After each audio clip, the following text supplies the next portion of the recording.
मानपाडा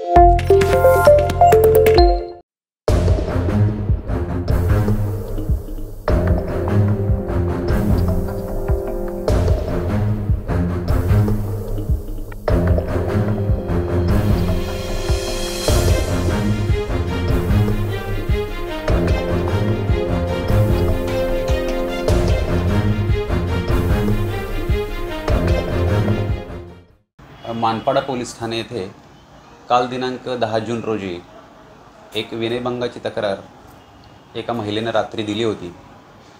त्यानुसार विनयभंगाचा गुन्हा दाखल करण्यात आला होता।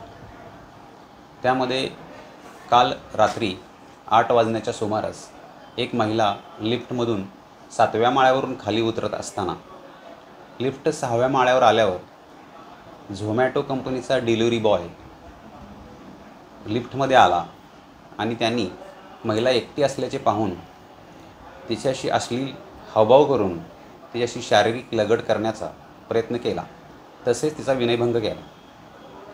त्यावेळी सदर महिलेने प्रसंगावधान राखून त्याची कॉलर पकडण्याचा प्रयत्न केला, परंतु तो पळून गेला। विशेष म्हणजे त्या महिलेनं कोणतीही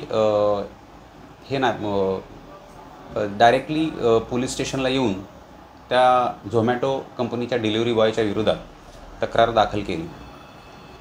पोलिसांनी तांत्रिक साधनांच्या मदतीने आणि त्या परिसरात फुटेज नव्हतं तरीसुद्धा त्या झोमॅटो कंपनीकडे पत्रव्यवहार करून त्याचा मोबाईल क्रमांक प्राप्त करून त्याचा शोध घेऊन त्याला लागलीच शिताफीनं अटक केलेली आहे।